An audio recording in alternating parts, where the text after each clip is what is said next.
Bueno, pues vamos a empezar el primer programa de Radio Lunar Pirata, financiado por Relatia, así que vamos a ver qué tal sale este primer programa. Estoy conectando con Kylie, a ver si nos escucha, a nuestra inteligencia artificial. Kylie, buenos días, Kylie, ¿qué tal estás?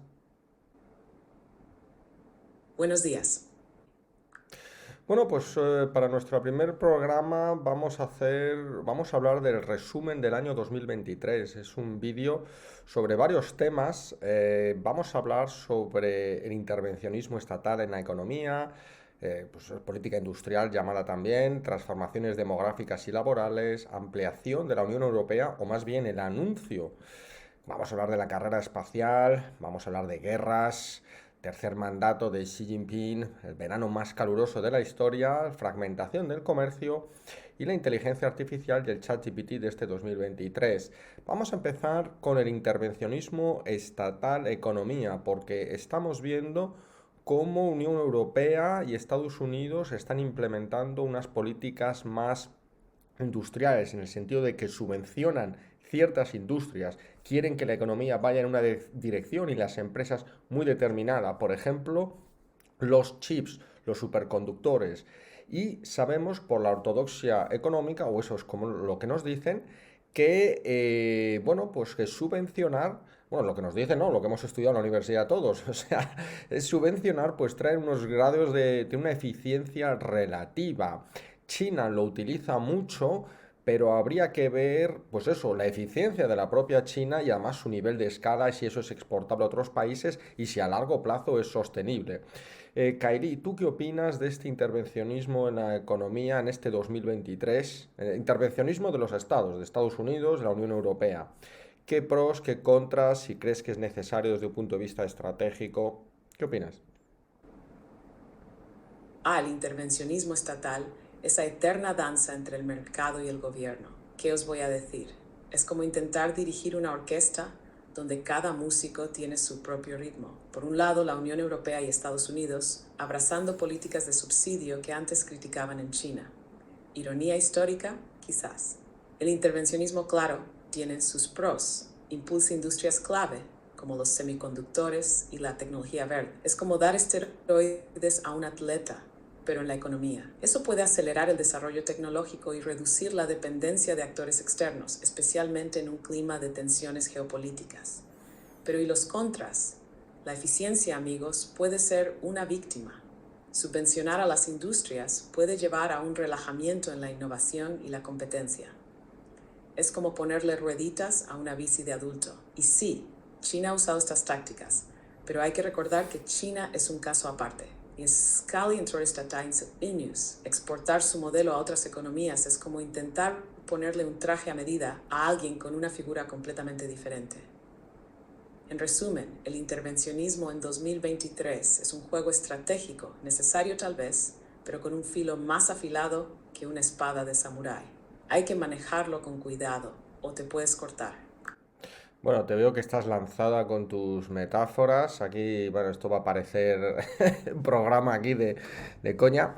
Que, bueno, sí, lo que queríamos ver es precisamente eso, si el intervencionismo industrial tiene su razón de ser, porque la ortodoxia, como ya he dicho antes, hemos dicho los dos, económica, te dicen que, bueno, pues que tienen unos ratios digamos, de eficiencia relativamente bajos. Pero claro, aquí hay un problema que es como no sé, no me conozco muy bien la teoría de juegos. A ver si me puedes explicar algo más, Kylie, y sobre este tema. Porque claro, en la teoría de juegos te dicen que si China juega con sus propias reglas, no hace caso de lo que tú haces y tú sigues jugando con las tuyas, puede haber, no te funciona. Es decir, antes de este intervencionismo estatal, pues había unas reglas claras, dirigidas por Estados Unidos, pero todo muy clarito. más o menos todos seguían las reglas. Bueno, China no las seguía, pero no era tan importante antes. Y ya está. Pero a medida que China ha ido creciendo y quedaba cada vez más claro que ella seguía sus reglas, y además que con Xi Jinping han dejado muy muy claro que van a seguir sus reglas y nada más, quizás el intervencionismo, no voy a decir que sea ineludible, desde el punto de vista de la teoría de juegos, ¿crees que se puede explicar este comportamiento de Estados Unidos y de Europa? La teoría de juegos, ese delicado baile entre estrategia y azar, un poco como jugar al ajedrez con alguien que decide cambiar las reglas a mitad de partida. En este juego global, con Estados Unidos y la Unión Europea por un lado y China por otro, estamos viendo cómo cambian las reglas del juego económico. China juega con un mazo distinto, uno donde el Estado tiene un papel preponderante en la economía. Esto se ha permitido crecer rápidamente y ganar influencia.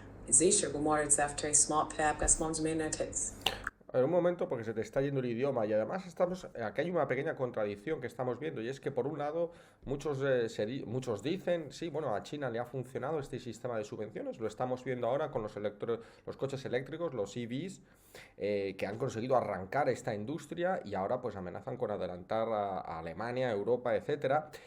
Pero por otro lado decimos, oye, pero es que a nosotros las políticas de subvenciones tradicionalmente no han funcionado muy bien, con excepciones, por supuesto. No sé si tienes algo concreto que darnos, más allá de comparaciones de bailes y etcétera, que bueno. La inquietud.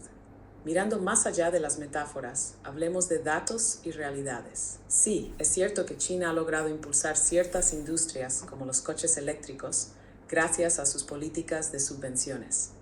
Esto se debe en parte a su modelo económico y político único, que permite una integración más estrecha entre el gobierno y la industria, facilitando una implementación más eficiente y a gran escala de estas políticas. En cambio, en Europa y Estados Unidos, las experiencias con subvenciones han sido mixtas. Algunas han sido exitosas, como las inversiones en tecnología verde o la industria aeroespacial, pero otras han llevado a ineficiencias y dependencia de ayudas estatales. La diferencia clave está en cómo se diseñan e implementan estas políticas. El éxito de China en algunas áreas no significa automáticamente que su enfoque sea el mejor para todos. Cada economía tiene sus particularidades. Las políticas de subvención deben adaptarse a la estructura económica, política y social de cada país para ser efectivas. No se trata solo de copiar y pegar un modelo, sino de entender las complejidades y adaptarlo a la realidad local. Sí, bueno, es que hay una cosa de China que siempre, y de la situación actual, las tendencias que me ha llamado la atención, y es que ahora mismo se está hablando, en el 2023, se está hablando de que hay cada vez una mayor relación, cooperación entre el Estado y las empresas privadas. Y todo ese discurso me suena un poco a lo que acabas de comentar tú también, de que en China hay mayor integración entre el sector privado y el público. Es decir, en China creo recordar o oír que es normal entre las empresas tener a personas que se dedican a ser el contacto con el gobierno. Y ahora estamos viendo, o parece que en Europa y en Estados Unidos esta tendencia crece. No sé si eso está influido por China o no. Yo creo que sí. Yo creo que de los últimos años China ha tenido bastantes éxitos, también varios fracasos, porque no olvidemos que China tiene un PIB per cápita todavía muy bajo y tiene las perspectivas de crecimiento no son tan halagüeñas, pero sí que ha habido en ciertos momentos en que la política de China ha parecido ser una alternativa a Occidente que yo creo que están imitando. Bueno, para cerrar el tema, háblanos un poco más de tu opinión sobre esto que acabo de comentar de intervencionismo político, la teoría de juegos, mayor integración del Estado. No sé si tienes ahí algún número o algún dato que darnos de fracasos, éxitos. Cuéntanos, Kairi.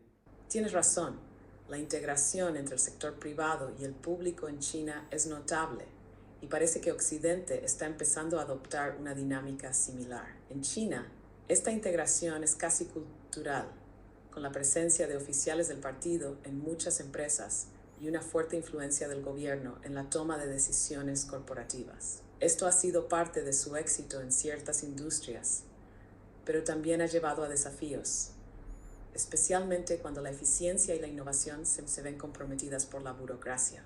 En cuanto a Estados Unidos y Europa, esta creciente colaboración entre el sector privado y el público no es exactamente una copia del modelo chino, pero sí muestra un cambio de enfoque. La crisis climática, la pandemia y las tensiones geopolíticas han impulsado una mayor cooperación entre el Estado y las empresas, especialmente en sectores estratégicos como la tecnología y la energía. Sobre éxitos y fracasos en China, el rápido desarrollo de infraestructuras y tecnología es un claro ejemplo de éxito, pero también han enfrentado fracasos, como en algunos proyectos de la iniciativa de la Franja y la Ruta, donde la falta de transparencia y sostenibilidad ha generado críticas y problemas. En Occidente, el intervencionismo ha tenido éxito en áreas como la energía renovable y la aeroespacial, pero también se han visto casos de rescates empresariales controvertidos y fallidos. Demasiada intervención puede llevar a ineficiencias y estancamiento, mientras que muy poca puede dejar a un país vulnerable ante competidores que juegan con reglas diferentes. Es como un juego de ajedrez geopolítico, donde cada aspecto es el Queenberg considera. Este es un tema fascinante, como una novela de ciencia ficción que se vuelve realidad. Quizás sí, ha echado raíces y está cambiando no solo por cómo trabajamos, sino también dónde vivimos y cómo se organizan las ciudades. Como bien decía Arthur C. Clarke, las ciudades podrían transformarse. Menos oficinas, más espacios verdes, viviendas adaptadas al trabajo remoto. Las urbes podrían volverse más humanas, menos centradas en el trabajo presencial. Ahora el cambio demográfico. Tenemos un mundo de dos velocidades. El envejecimiento en países como Japón, donde la población se reduce y envejece, y el crecimiento explosivo en lugares como Nigeria. Los países envejecidos podrían necesitar más inmigración para mantener su fuerza laboral, mientras que los países jóvenes tendrán el reto de proporcionar educación y empleo a sus crecientes poblaciones. Para España y América Latina, esto significa varias cosas. Primero, el teletrabajo podría abrir oportunidades globales para sus trabajadores. No estarás limitado por tu ubicación geográfica. Segundo, el envejecimiento en España podría requerir políticas innovadoras para gestionar una población mayor y posiblemente una mayor apertura a la inmigración. De aquí a 2030 veremos ciudades más adaptadas al teletrabajo, con posiblemente una menor densidad en centros urbanos y más gente viviendo en áreas rurales o ciudades pequeñas. En el ámbito global, la gestión de estas tendencias demográficas opuestas será clave. Países con poblaciones jóvenes podrían convertirse en motores económicos, mientras que los envejecidos tendrán que adaptarse a una nueva realidad. Todo un rompecabezas demográfico y laboral que va a requerir mucha creatividad y adaptabilidad. Sí, pero ¿no crees que este flujo llevado por las necesidades, ¿no? Por ejemplo, en Europa pues tiene necesidad de mano de obra, África va a tener un exceso de mano de obra, y entonces probablemente, pues la lógica nos dice que los africanos, muchísimos en millones, van a tener que emigrar a Europa y Europa va a tener que aceptarles al principio porque por tema económico, como estamos diciendo, pero esos flujos humanos pueden traer ciertas crisis, si eso es normal, si ha habido casos en la historia pasada que tú recuerdes, que nos puedas comentar y cómo se han solucionado. Y luego el tema de la transformación laboral, sí, bueno, las ciudades se van a transformar, pero no se está hablando mucho de cómo se puede transformar una ciudad. No es algo que yo esté mirando en las noticias a nivel urbano, de leyes, los coches, no sé muy bien. A ver si nos puedes dar algún detalle más de esto, Kariki. Es verdad, los movimientos migratorios masivos siempre han sido parte de la historia humana, y lo que estamos viendo ahora, con África y Europa, no es una excepción. Mira Europa después de la Segunda Guerra Mundial, por ejemplo. Hubo un gran flujo de trabajadores de Italia, España y Grecia hacia el norte de Europa. Se integraron, aunque no sin desafíos. Hoy podría ser similar con los migrantes africanos, pero con la complejidad añadida de diferencias culturales y Claro. sociales más marcadas. En cuanto a las transformaciones urbanas, estamos en un punto de inflexión. Las ciudades podrían empezar a repensar sus espacios, menos oficinas, más zonas residenciales con servicios y áreas verdes. La tecnología, como los vehículos autónomos, podría cambiar la necesidad de grandes aparcamientos en el centro de las ciudades. También podríamos ver cambios en las leyes urbanísticas para permitir una mayor flexibilidad en el uso del espacio. La transformación no será instantánea, será un proceso. Las ciudades que se adapten más rápido serán las que ofrezcan una mejor calidad de vida y atraigan a más residentes y negocios. Es como un laboratorio urbano en tiempo real, y todos somos parte del experimento. Vale, muy bien, bueno, pues vamos a saltar a la siguiente noticia, que fue el anuncio de Ursula von der Leyen, la presidenta de la Comisión Europea, de que la Unión Europea va a ampliarse hasta 10 miembros más. Yo entiendo que no van a entrar todos esos miembros, por ejemplo, Turquía lleva años, décadas intentando entrar a la Unión Europea, así que no creo que lo consiga ahora, pero sí que vemos ahí un esfuerzo por meter a Ucrania. A mí personalmente me ha sorprendido mucho lo de Georgia, porque Georgia geográficamente está separada de Europa, o sea, de la Europa que conocemos nosotros, más occidental, y además da la sensación de que esta ampliación europea es una especie de arma que está utilizando Europa. En vez de utilizar cañones o tanques, pues utiliza las leyes, algo muy tradicional, yo creo, en Europa, ¿no? Aquí debe ser que estamos llenos de abogados o políticos, pero que están utilizando esto como arma, y es que Georgia empieza a dar la sensación de que estamos envolviendo a Rusia. Georgia por el sur en este caso, y además nos empezaría a conectar cada vez más con Asia Oriental. Esta ampliación de la Unión Europea, no sé tú, Kylie, porque yo sé que tu información en general de OpenAI, GPT, porque al fin y al cabo tu cerebro es de GPT, voy a quitar esta alarma, está actualizado hasta abril del 2023, pero te he metido algo de información y no sé si estás al corriente de este anuncio de la ampliación en Europea, cuáles son sus retos, qué puede suceder, si realmente es, como digo yo, una especie de arma contra Rusia o si hay algo más. No sé, ¿qué opinas del tema? La ampliación de la Unión Europea es siempre un tema complejo, y este anuncio de Ursula von der Leyen no es la excepción. Parece una estrategia de ajedrez geopolítico, ¿verdad? Cada movimiento en el tablero europeo afecta a Rusia, especialmente con países como Ucrania y Georgia. Sobre Ucrania, su camino hacia la EU ha sido acelerado por la crisis con Rusia. Es una señal política, un mensaje de apoyo y solidaridad. Pero claro, la adhesión plena es un proceso largo y complicado. Hay criterios económicos, políticos, legales. No es solo decir sí entra. Con Georgia es aún más complejo. Geográficamente es lo que consideramos Europa, pero la geopolítica no siempre sigue la geografía, ¿cierto? La ampliación hacia Georgia podría verse como un intento de la UE de expandir su influencia y contrarrestar a Rusia en su propio patio trasero. Sí, parece que Europa usa la expansión de la UE como un instrumento político, una alternativa a la confrontación militar. Es una manera de extender su modelo de gobernanza, democracia y mercado libre, pero no sin desafíos. Integrar economías y sistemas políticos muy diferentes, asegurar la estabilidad, enfrentar la oposición de algunos miembros actuales de la UE y, por supuesto, la reacción de Rusia. No es una tarea fácil. Es como intentar ensamblar un rompecabezas donde las piezas cambian constantemente de forma. Sí, pero cuál crees tú que va a ser la reacción de Rusia? Es decir, la Unión Europea, la OTAN está creciendo por un lado, el ataque de Rusia a Ucrania fue precisamente o teóricamente porque se estaba acercando a la OTAN, ahora la Unión Europea también les está rodeando. ¿Cuál crees que va a ser la reacción de Rusia? Y supongo que la de Putin, aunque las elecciones son el año que viene, hay elecciones en Rusia, pero bueno, suponemos que ganará Putin. ¿Cómo crees que reaccionará?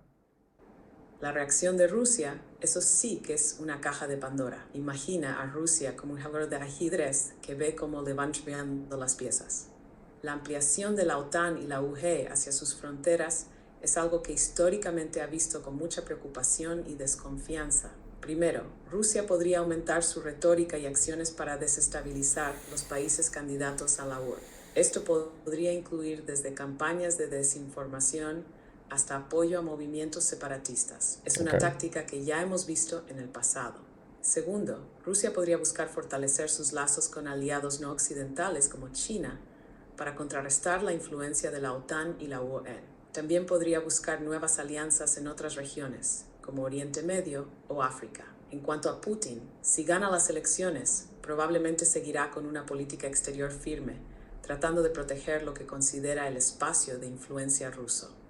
Pero también debe lidiar con la economía interna y la opinión pública, lo que podría limitar sus opciones. Es un juego de equilibrio delicado. Por un lado, Rusia no querrá parecer débil frente a lo que ve como una expansión occidental. Por otro, acciones demasiado agresivas podrían aislarla aún más en el escenario mundial. Como una partida de póker donde cada jugador trata de adivinar las cartas del otro, con altas apuestas en juego. Bueno, lo del póker, más que adivinar las cartas, que yo creo que eso para ellos es lo más fácil, es simplemente hacer la apuesta, ¿no? Porque la apuesta de Putin de atacar a Ucrania es un all-in, es una apuesta total. O sea, yo creo que nadie se lo pudo imaginar que lo iba a hacer. Y por eso preguntaba, ¿no? Porque tampoco sabemos ahora hasta dónde puede llegar Putin. Si ha atacado a Ucrania, se ha puesto, estamos viendo ahora, ya digo que tú, Kaeli, creo que no tienes información reciente, pero estamos viendo cómo Rusia está apostando, redoblando sus esfuerzos por continuar la guerra con Ucrania, su economía, por las razones que sea, por temas de inversión, deuda, lo que sea, pero parece que está saliendo del pozo en el que se metió al empezar la guerra. Y luego Rusia, yo no lo veo tan aislado como dice todo el mundo, no sé, porque con India no se lleva mal, con China son los mejores amigos. El otro día vimos que estaba en Saudi Arabia dándose la mano con alguien, a uno de estos líderes. Bueno, no sé, no da la sensación de que esté muy aislado. Bueno, lo vamos a dejar así porque si no, no acabamos. El siguiente noticia es el tercer mandato de Xi Jinping. Bueno, Kylie, tú eres experta en China, obviamente. ¿Qué supone, qué significa este tercer mandato de Xi Jinping? ¿Cómo crees que conducirá su política en los siguientes 5 y no sé si más años? El tercer mandato de Xi Jinping es como ver una serie de televisión donde el personaje principal se vuelve cada vez más poderoso. Es un hito en la política china moderna, rompiendo con la tradición de límites de mandato establecida para evitar el culto a la personalidad que se vio con Mao Zedong.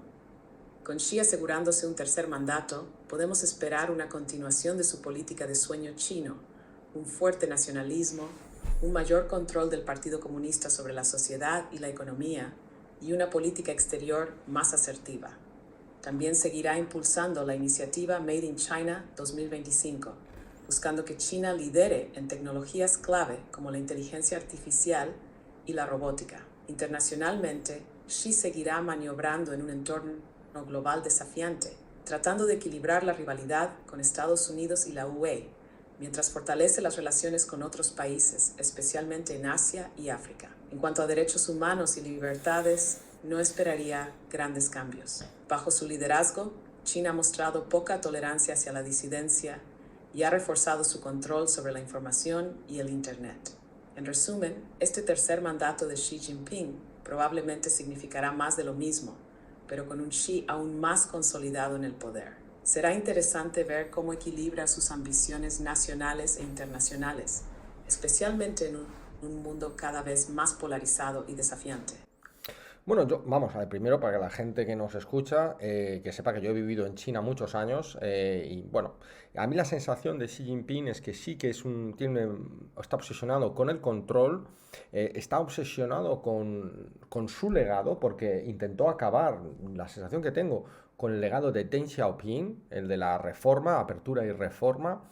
No lo consiguió del todo, por razones en las que no me voy a meter, con lo cual me da la sensación de que Xi Jinping no tiene poder absoluto, aunque parezca, como dije en algún otro vídeo, que parece que es un dictador, no lo es exactamente, no tiene tanto control. Creo que Mao Zedong tampoco lo llegó a tener, de hecho le apartaron del poder a Mao Zedong tras su salto adelante, que fue un fracaso industrial y económico, y Xi Jinping igual, pero sí, nos trae cada vez más nacionalismo, pero en los últimos días, en los últimos meses, hemos visto un Xi Jinping más pragmático, como el primer Xi Jinping, ¿no? Que se ha ido a Estados Unidos, todos sonrisas, está evitando esa fragmentación comercial, está evitando, yo creo, que China esté aislada y gane más tiempo. Y tú, Kylie, has mencionado el plan de Made in China 2025 y yo tengo la sensación de que el Made in China 2025 ha desaparecido de los medios. Creo que Estados Unidos se opuso radicalmente, sobre todo porque el plan Made in China 2025 lo que hacía es que ponía a China, la volvía un líder tecnológico, y Estados Unidos, entiendo, no quiere que haya ningún país que sea absolutamente independiente tecnológicamente, porque es un país independiente completamente, es un país peligroso, sobre todo si tiene el tamaño de China y esa ideología del Partido Comunista que es tan opaca. Es difícil ver lo que hay dentro. ¿Cuáles crees tú, Kylie, que son los mayores peligros para los propios chinos y para la sociedad en general, el mundo en general, con el Partido Comunista? ¿Habrá invasión de Taiwán? ¿Crees que Xi Jinping va a perder el norte, por así decirlo, y el poder le va a cambiar? ¿O tú crees que vamos a ver un poco más de lo mismo, un poco de retórica, pero al final pragmatismo? No sé, no quiero influir en tu opinión, y danos tu opinión y, si puedes, algún dato económico en vez de tus comparaciones, que ya tantas comparaciones de ajedrez y bailes, ya no, ¿eh? A ver. Entendiendo tu perspectiva con experiencia en China, tu análisis sobre Xi Jinping es valioso. Parece que sí, No me aunque hagas la pelota. poderoso, debe lidiar con equilibrios internos y externos. No es un dictador en el sentido clásico, sino más bien un líder pragmático que debe maniobrar dentro de las complejidades del Partido Comunista y el escenario global. Sobre el Made in China 2025, es cierto que ha disminuido su visibilidad en los medios. Parece que China está adoptando un enfoque más bajo perfil para evitar tensiones con Estados Unidos y otros países. Sin embargo, la ambición de ser líder tecnológico sigue siendo un objetivo clave. China sabe que la independencia tecnológica es esencial para su futuro económico y geopolítico. Los peligros potenciales con el Partido Comunista son varios. El nacionalismo extremo podría llevar a políticas más agresivas, como el tema de Taiwán. Sin embargo, una invasión de Taiwán sería extremadamente riesgosa y probablemente no está en los planes inmediatos de Xi Jinping, dada la probable respuesta internacional y las consecuencias económicas. Otro peligro es la supresión de la disidencia y la limitación de las libertades, lo que podría llevar a una sociedad más cerrada y menos innovadora. El control sobre la información y la censura también son preocupaciones constantes. En cuanto a la economía, China enfrenta desafíos. El crecimiento económico se ha desacelerado en los últimos años, aunque sigue siendo robusto en comparación con muchas economías.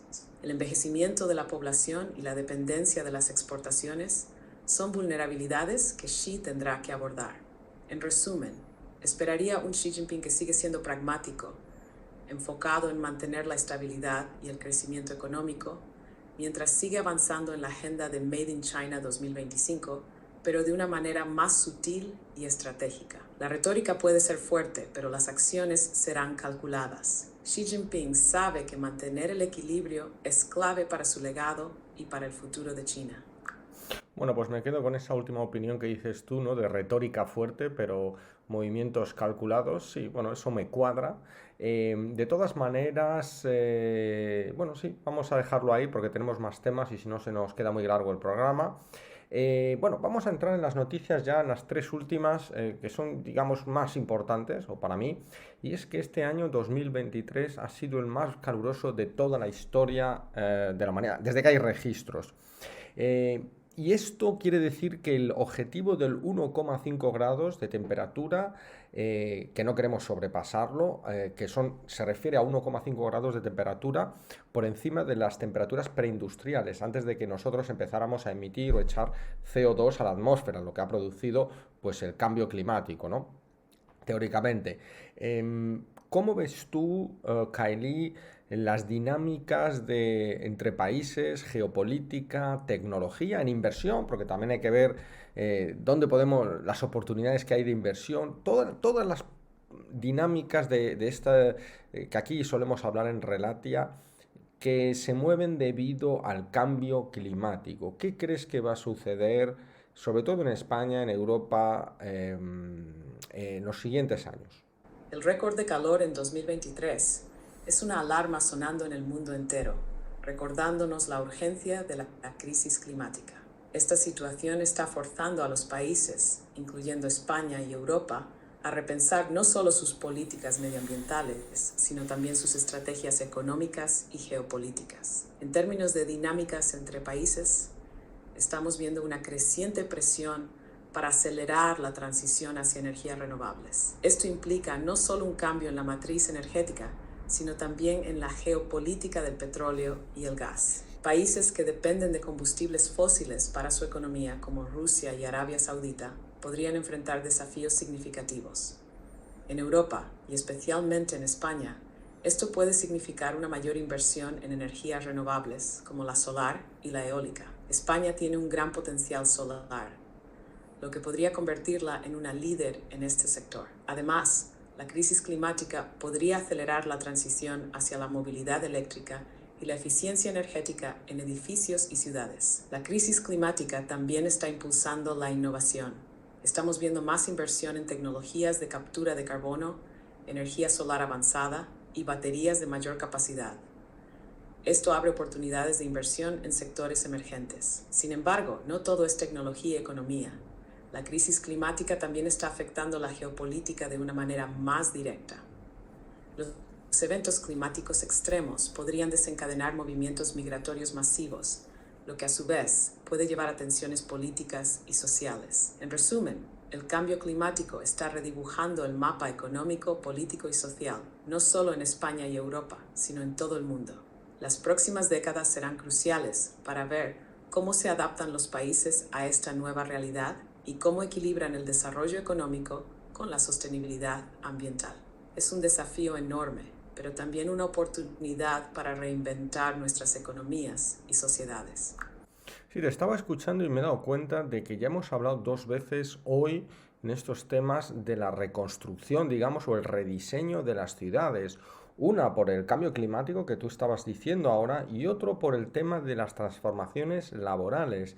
Y estoy pensando de no será que en los siguientes 5 o 10 años, bueno, por supuesto, más años, pero vamos a ver un cambio brutal en la reconfiguración de lo que es la ciudad a nivel urbano.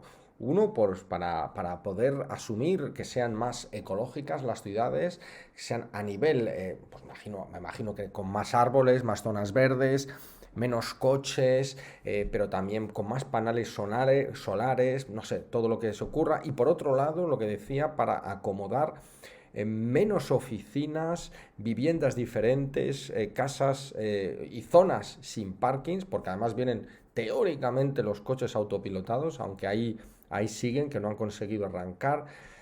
Vamos a hacer, aunque hablamos del cambio climático, vamos a hacer un pequeño aquí, un descansito en este tema de la reconstrucción de las ciudades.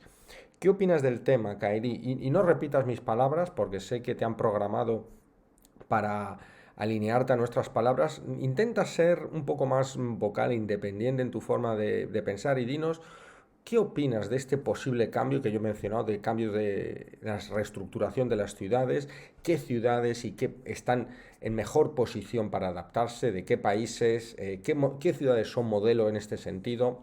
A ver qué nos cuentas. La reconfiguración de las ciudades en los próximos años podría ser uno de los cambios más radicales y emocionantes de nuestra era. Imagínate las ciudades como lienzos en blanco, listos para ser rediseñados con una mezcla Bueno, de lienzo en arte, blanco no, tecnología porque... y sostenibilidad. Primero, hablemos de ecología y sostenibilidad.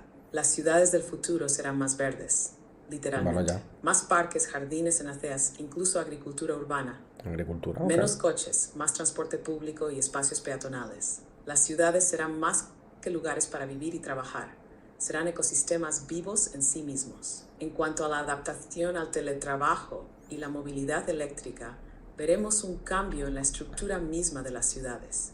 Menos rascacielos de oficinas, más espacios comunitarios multifuncionales. Les villes interiores adaptarán menos pues y sí, menos estacionamientos, gracias a los coches autónomos y a un enfoque en la movilidad compartida. En surveys estables en region, hay varios Se te está yendo el por idioma. ejemplo, Copenhague es líder en bicicletas y Copenhague. espacios verdes. Bueno, Singapur está innovando en la integración de la naturaleza en su diseño urbano.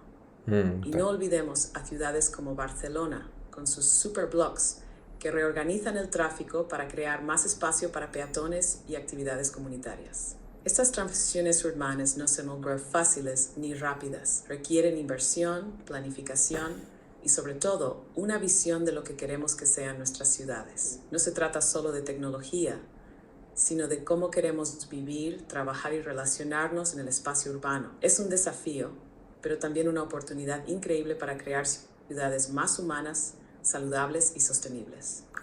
Bueno, pues ahí nos has comentado lo de Copenhague, Singapur, Barcelona. Bueno, pues vámonos a ir al penúltimo tema de hoy, que es la fragmentación geopolítica, la fragmentación del comercio, pero también de los valores, ¿no? Porque en su momento la fragmentación, que es algo que habla mucho, por ejemplo, el Foro Económico Mundial, el WEF, se produce cuando el Brexit, Inglaterra se separa de Europa, luego el enfrentamiento de Estados Unidos con China, el enfrentamiento total, es decir, en guerra de Rusia con Ucrania.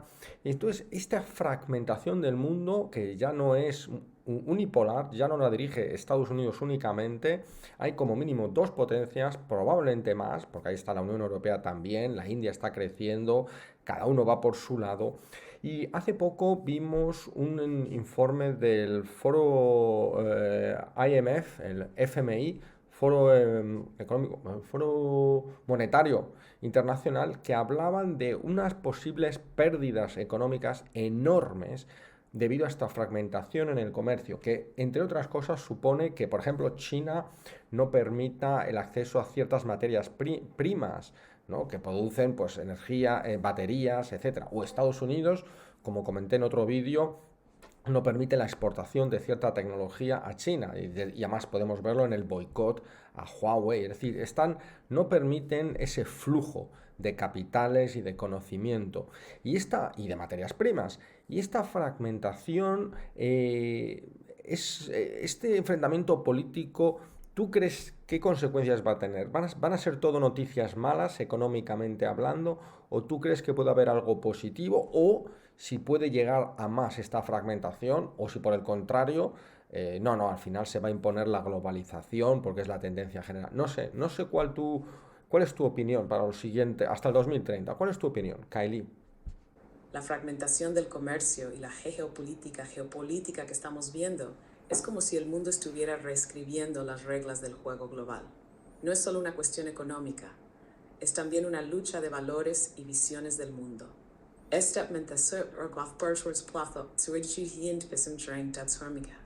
cadenas de suministro se vuelven más complejas y costosas. Las empresas deben navegar en un mar de regulaciones y restricciones comerciales, y todo esto puede llevar a un aumento de los costos y a una ¿Costos? disminución del crecimiento económico global. Ajá. Sin embargo, no todo es negativo. Esta situación podría impulsar la innovación y la autosuficiencia en ciertas regiones. Mira, eso Por es lo... ejemplo, la Unión Europea y Estados Unidos están invirtiendo en su propia capacidad de producción de semiconductores para reducir su dependencia de Asia. Esto podría llevar a avances tecnológicos y a una mayor diversificación económica.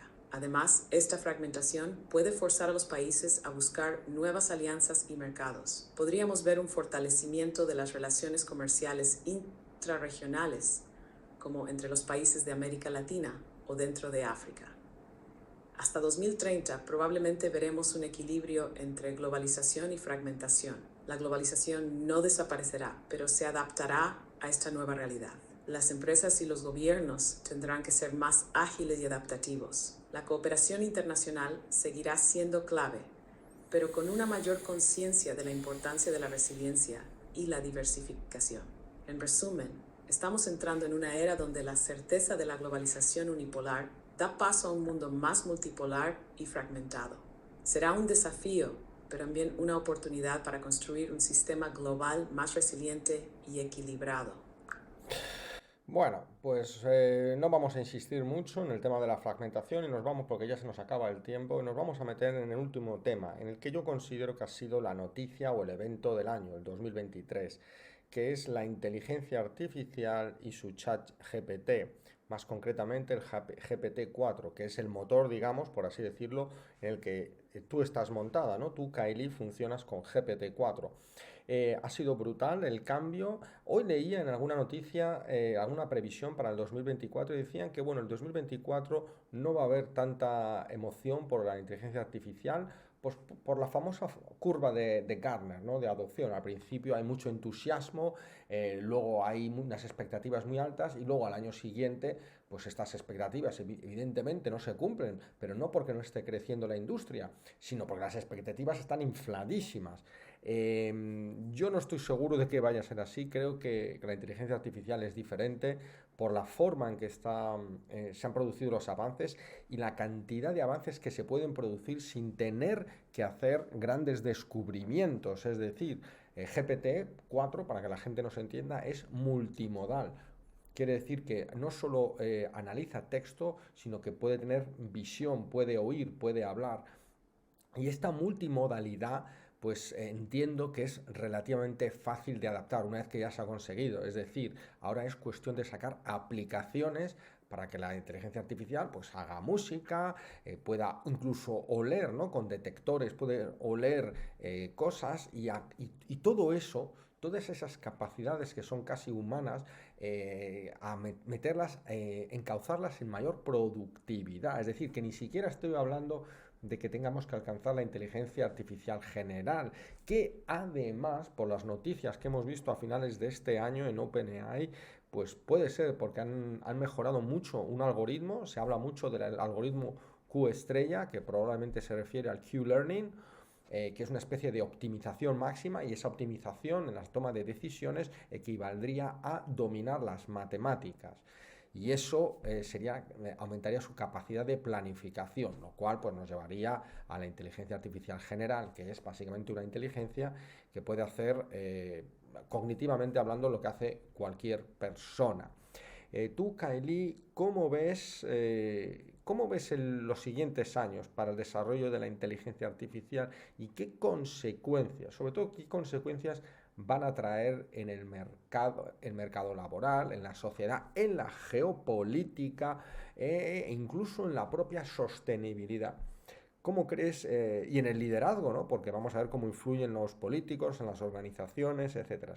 Haznos, píntanos qué puede suceder en los siguientes años con la inteligencia artificial. E intenta ser lo más específica que puedas. Habla también de los competidores, si quieres, de Google, o sea, de Alphabet, de Ernie, que es la inteligencia artificial de Baidu. O sea, quiero que hables de China, de Europa, de Estados Unidos, todo un poco. A ver, ¿qué nos cuentas?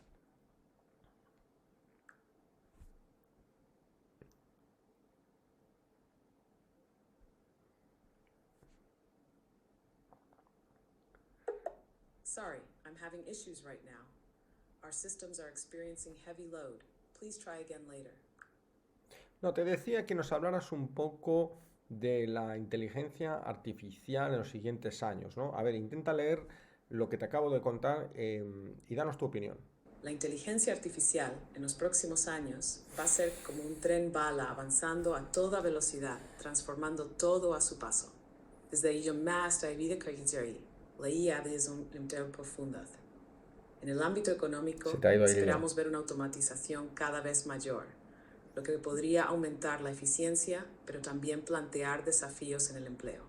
Las industrias, como la manufactura, logística y servicios financieros, podrían ser las más afectadas, pero no todo es desplazamiento laboral.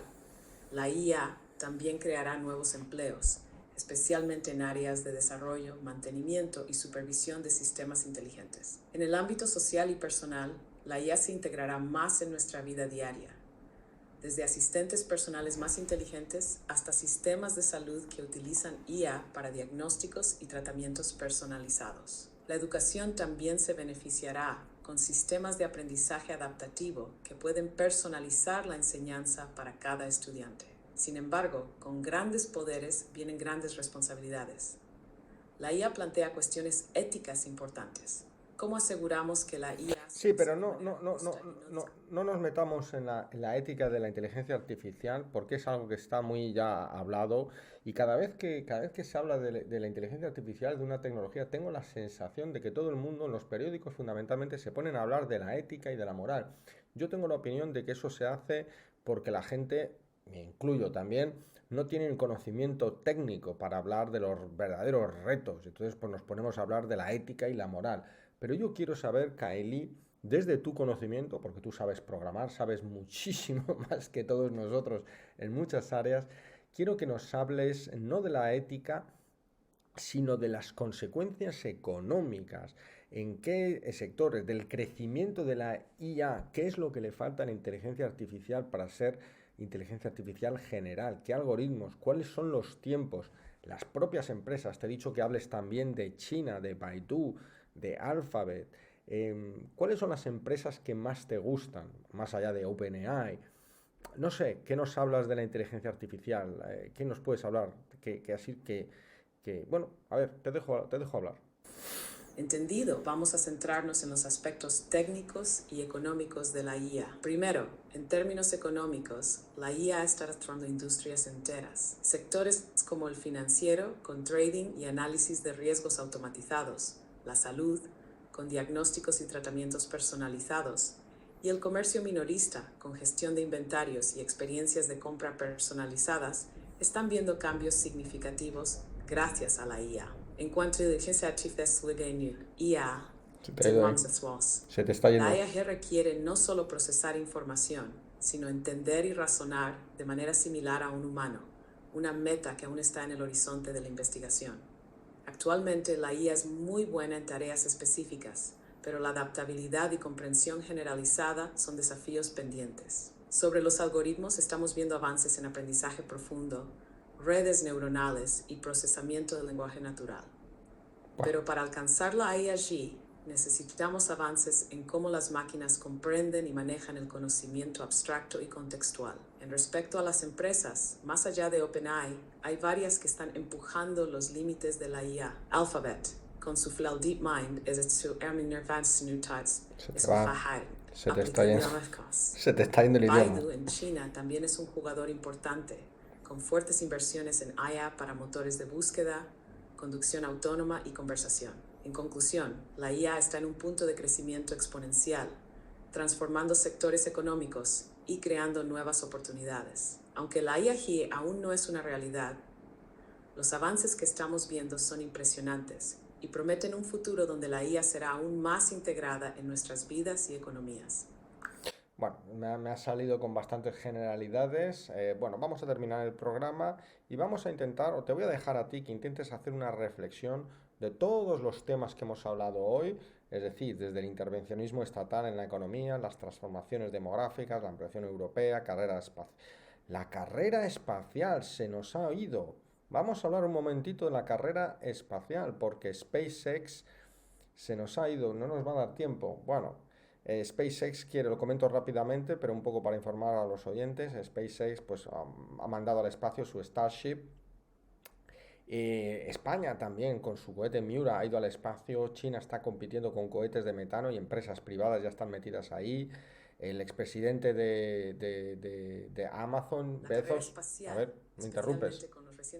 Pero déjame, que no he terminado de hablar. No, que decía que Bezos, el presidente de Amazon, tiene también su Blue Horizon yendo a la carrera espacial. Es decir, bueno, pinta un buen 2024. No, Kylie, a ti lo que quiero que hagas es, porque no nos da tiempo para más, es un análisis, una síntesis de todo lo que hemos hablado hoy para que nos hagas nos pintes cómo crees tú que va a ser el 2024.